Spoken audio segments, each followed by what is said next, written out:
มักสุ่มเย็นคือเก่าสร้างเฮากะมาคือเก่าแต่เสาแต่เสียคือเก่าสร้างเฮานี่เนาะถึงไฟสิดูดไฟช็อตสำไรก็บ่ย่อมท้อบ่ย่อมถอยแต่โลกกับพี่น้องเลยเนาะ เอาก่อนเดินเด้อพี่น้องเด้อทางคุณสารวัตรขอกราบทักทายสบายดีพ่อแม่พี่น้องเนาะสบายดีหมู่เพื่อนกันเบิดสุขสุขคนสบายดี FC ผู้ใหญ่ใจบุญบัดทุกทานเด้อยินดีต้อนรับเข้าสู่ช่อง YouTube ประวุณสารวัตรมื้อนี้พี่น้องเลยเนาะกล่าวว่ามื้อนี้ก็เป็นมื้อวันที่31เนาะเป็นวันท้ายหรือว่าวันสุดท้ายของเดือนพี่น้องเลยมื้ออื่นก็แม่นเป็นวันที่1แล้วมื้ออื่นนี่เริ่มต้นเดือนใหม่เนาะมื้อนี้เป็นวันถ่ายเดือนสิ้นเดือนเป็นวันหลายๆคนได้รับเงินดำเงินเดือนได้พี่น้องเลยเนาะมื้อนี้ก็สิมาเบิ่งทั้งสร้างคือเก่าเนาะก่อนจะกลับบ้านมื้ออื่นเนาะช่วงบ่ายๆกลับบ้านก่อนเนาะเมื่อเบิ่งทางด้านครอบครัวก่อนเราจะขึ้นมาใหม่พี่น้องเลยเนาะมื้อนี้บ่ฮู้ว่าเพิ่นสร้างเพิ่นสิได้แอมหรือว่ายังเนาะเบิ่งทรงนี่คือสิยังอยู่พี่น้องเพราะว่าต้องกบพื้นก่อน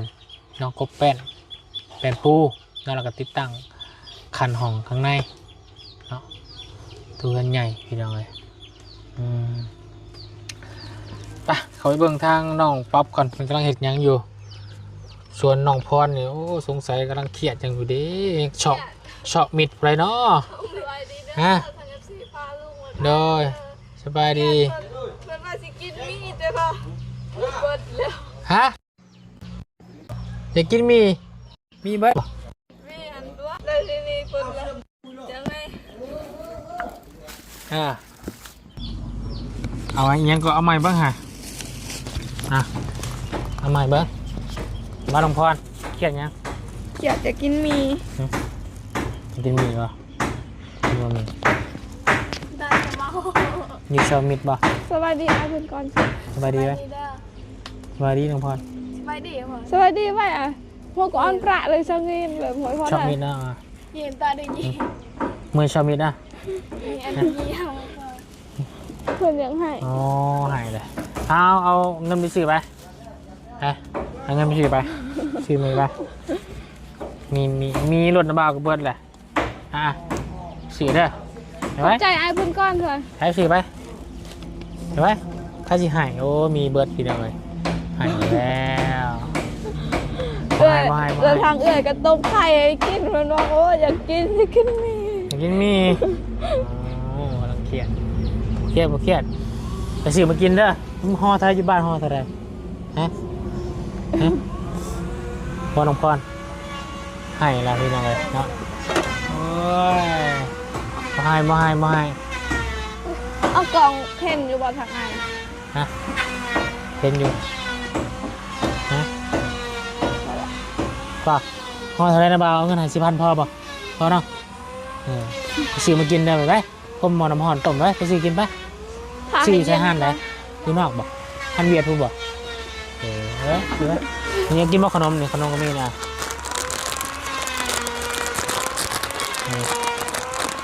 ก่อนเลยมีเบิดขนาดนั้นบ่าวซื้อมาให้กินเด้อกินบ่ด้วยเจ้าย่างอยู่สิเด้อน้องพรไปขนมมาขนมขอบใจไอ้เพื่อนก้อนก่อนขอบใจยังให้เอื้อยไปแบ่งน้องเด้อเอาไว้นี่น้องป๊อปนี่ไว้สร้างครับน้าบ่าวไปใช่น้าบ่าวไปส่งเมียเพิ่นบ่จ้ะเพราะว่ามื้อนี้หันทั้งแม่หันเจ็บตีนเพราะว่าเพิ่นไปซ่อนแล้วที่นี่นั่นน้อยสบายดีแม่เพิ่นไปซ่อนแล้วเพิ่นเหยียบอีหยังก็เหยียบแบบแก้ว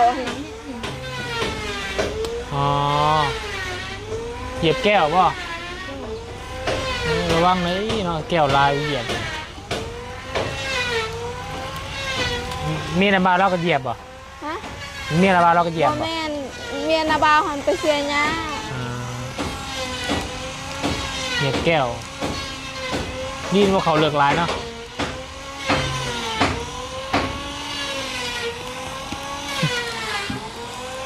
ว่า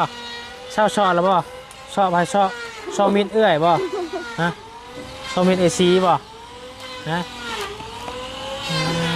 นี่ยังไงละทางน้องพรนอนหนาวเฮา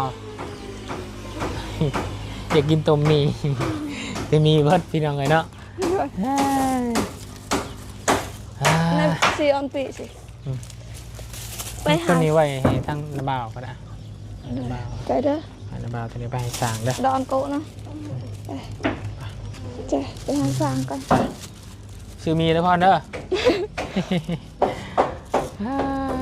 คนถามแม่ว่าแม่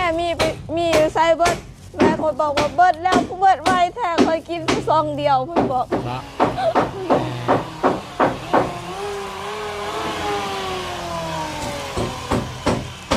ไปเริ่มเทิงกันงาน ค่ะ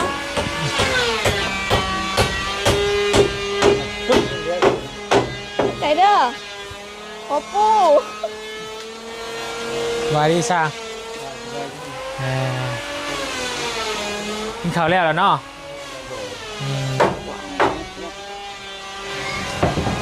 มื้อนี้คือสิยังบ่ได้แอมน้องมื้อนี้เนาะยังบ่ได้แอมบ่มื้อนี้แอมบ่ใช่แล้ว อ๋อ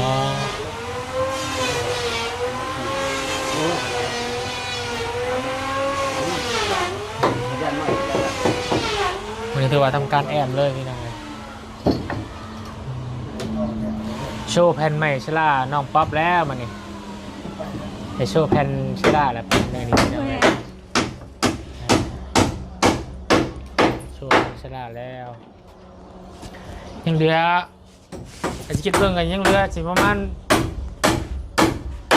สิรวบรวมงบพี่น้องเนาะงบประมาณซื้อบ้านประตูให้น้องเพื่อนเนาะว่าบ้านประตูยังบ่พอยังบ่มีเชิญซื้อบ้านดูว่ายังน้ำไผ่เนี่ยเงินงบเนาะที่ทางทีมงานเติมทางบนยังล่างกับ40,000ยังเบาเชียงกับเรือแจกอาสาง3 ล้านแล้วก็เพิ่มมาอีก10 ล้านแล้วก็จะไปเทพืชเนาะ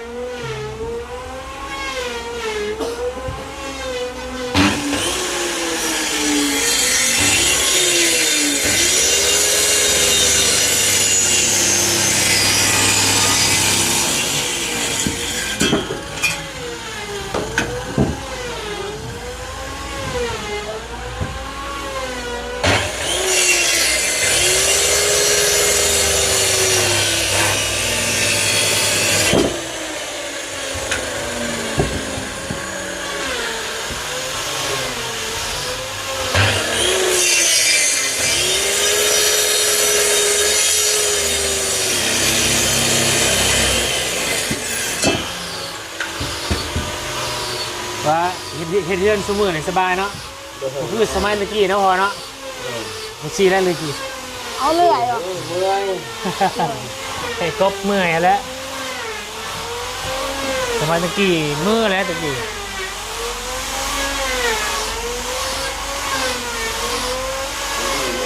กบกับรุ่นเนาะกบมือเนาะพอเนาะ มันคือตัวย่างกบผม ฮะ มันคือตัวย่างเขาจะเอาไปกบกระดาษทรายบอก ใช่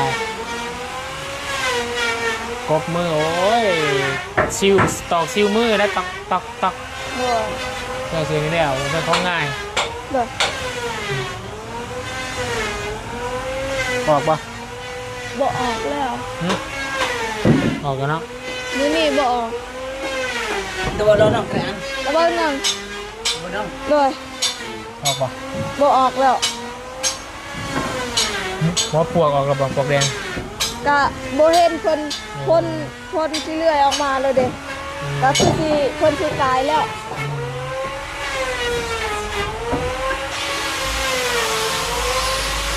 เหลือแล้วคือน้ำมันเลย เลย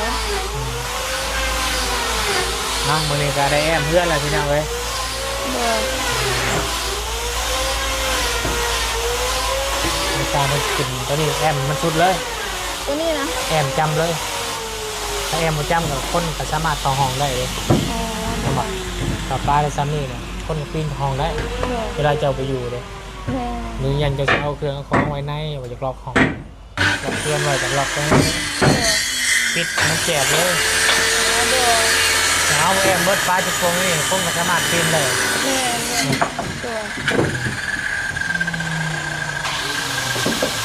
ตัวเป็นห้องใหญ่เลยท้องห้องเนาะ โดย ห้องนอนห้องเรียงกันเลยแต่คนมากก็นอนอยู่เลย โดย เห็นปะ แม่ คนกับบริษัทเข้ามานี่เขาแอมบ่ได้เลย โดย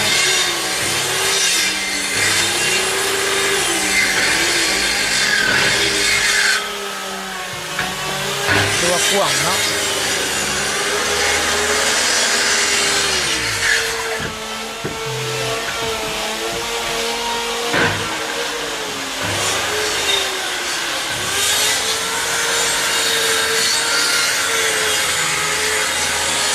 เป็นทางขางนี่คืออะไร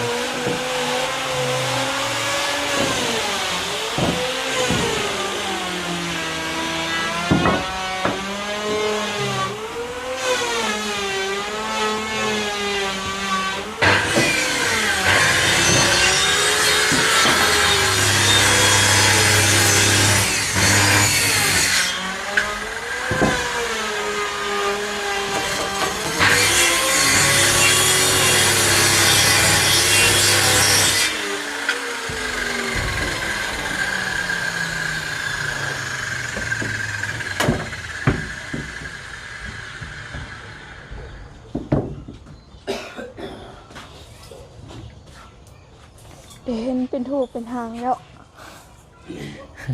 อันนี้เขาเอิ้นไว้ยังกิ้วบ่ ฮะจังได้ถามสามมั้ง ตอนนี้เขาเอิ้นไว้ยังพอสร้าง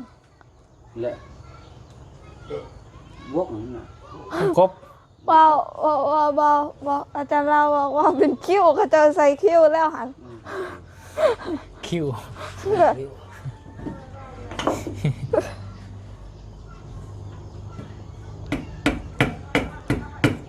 con cốc ở này rồi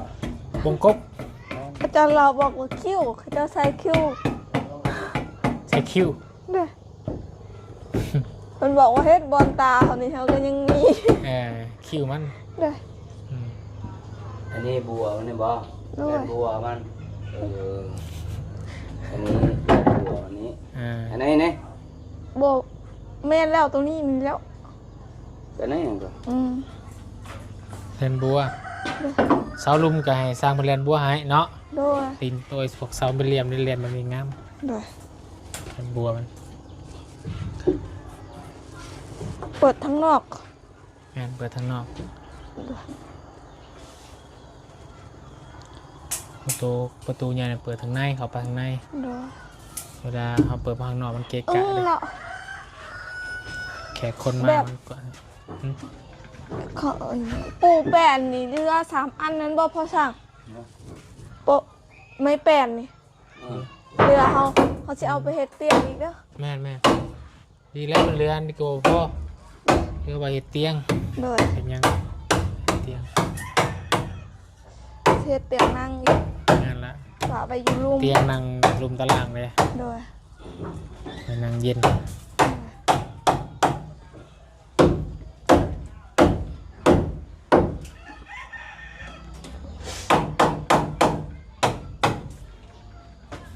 ใส่ปึ๊บ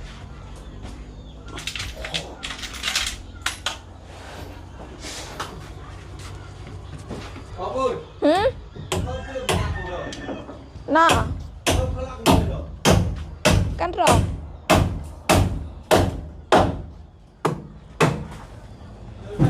กันรอตลอด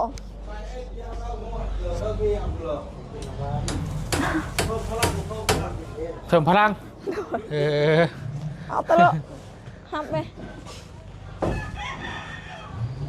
เอ้า เราอายุแล้วพวกวันเลย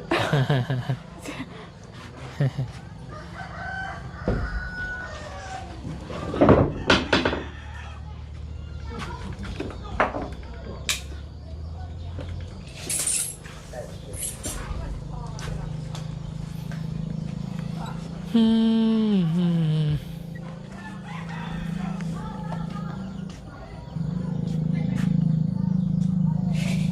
น้องป๊อปสินอนอยู่ไส ห้องตัวนี้ นอนห้องนี้บ่ โดย น้องป๊อปน้องสีเนาะ โดย อ้ายเจ้าด้วยซะน้องเจ้านอนนอกไปแล้วเนาะ โดย น้องอ้ายบ่อ้ายน้องยังกับผู้ชายนะ น้องซักเหรอ น้องซักสัง โดย สังนอนนอกเนาะ โดย ที่ได้ไปน้องเทสน้องป๊อปเพิ่นคิดถึงแล้วเทสออกบัดนี้สั่นบ่มีบ่นอนเนาะนอนอยู่นี่ก็เต็มหมดเลย โดย หายังเป็นห้องหนึงอีกห้องโทรเฮาแอมเบิดแล้วก็ โดย ปิดประตูแล้วก็นอนอืมนี่ละ เป็นยังพอสร้าง อืมแต่ว่าน้องพร โอ้โหปู่ ชื่อได้ชื่ออะไรมีน่ะ ไห่กินมี นี่ต้องใช้นึ่ง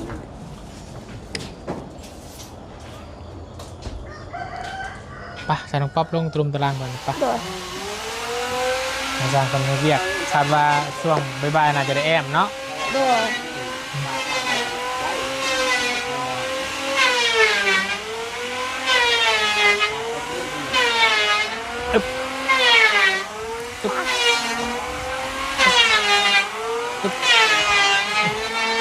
น้องป๊อปกินละข่าวนะ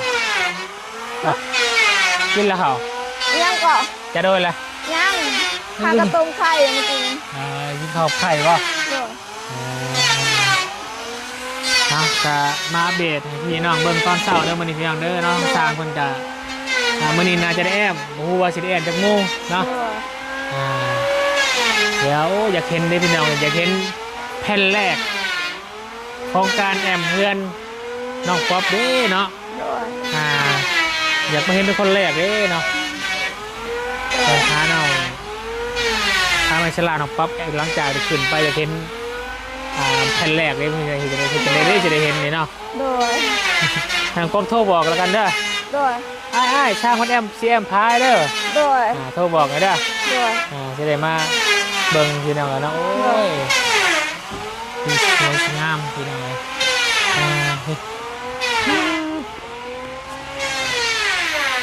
ไม่เรือมันยังกับ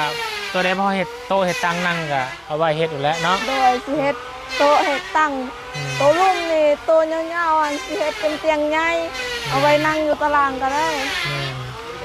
หัวเขามีเฮือนงามสูงเลยเด้ โดย ไว้นั่งเย็น โดย เวลาแขกไก่ไทยมากก็จะนั่งอยู่ตุ่มตารางนั่นแหล้ว โดย เอากะรอรุ่นบนน้ำกันพี่น้องเนาะว่างบทางน้องป๊อปเพิ่นเนาะรวมกับทีมงาน โดย ว่าจะซื้อบ้านประตูเนาะ โดย โอ้นก็ลืมถามทางโอ้นบันป่าเมื่อคืนนี่รู้ว่าเรือเท่าใดเนาะ โดย เขามารวมกันแล้วก็มาสรุปเบิ่งเนาะว่ามันสิเพียงพอหรือว่าจังใดเครื่องเทพื้นเนาะ โดย ซื้อแห่ทรายแล้วพี่น้องถามมันได้อีกเนาะบล็อกเบิกปูนแล้วก็หลวงพ่อก็ใกล้แล้วพี่น้องกันเนาะ โดย เราเพื่อนใหญ่เรียบร้อยนะเพื่อนใหญ่นี่ โดย เดี๋ยวละเนาะนี่แต่นั่นแหละเด้อทางบาบนจะไปหาข้าวกินน้ำก่อน โดยขอบใจเด้อแล้วก็ขอบคุณทาง FC และทางผู้ใหญ่ใจดีที่เข้ามาชมคลิปนี้เด้อแล้วก็ขอให้อายเป็นทางปลอดภัยขอพระเจ้าพรเด้อ ขอบใจหาข้าวได้เจ้าเด้อ โดย พระชาวเคพี่น้องเลยเนาะถ้าวุ่นก็จะได้ขออนุญาตจบคลิปแล้วก็เดินทางไปหาข้าวกินน้ำก่อนบาทนี้พี่น้องเลยเนาะบรรยากาศตอนเช้าๆเนาะมาอัปเดตเรือนซันลันแปดของน้องป๊อปสร้างบอกว่าเมื่อนี้จะได้แอมผาเชล่าแล้วว่าซั่นเนาะขึ้นผาใหม่เชล่าแล้วมานี่จักสีพ่อเรือพ่อเรือรุ่นเบิ่งน้ำกันพี่น้องเลย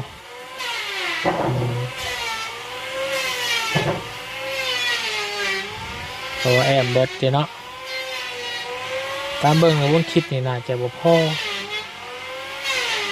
น่าจะยังอยู่เนาะ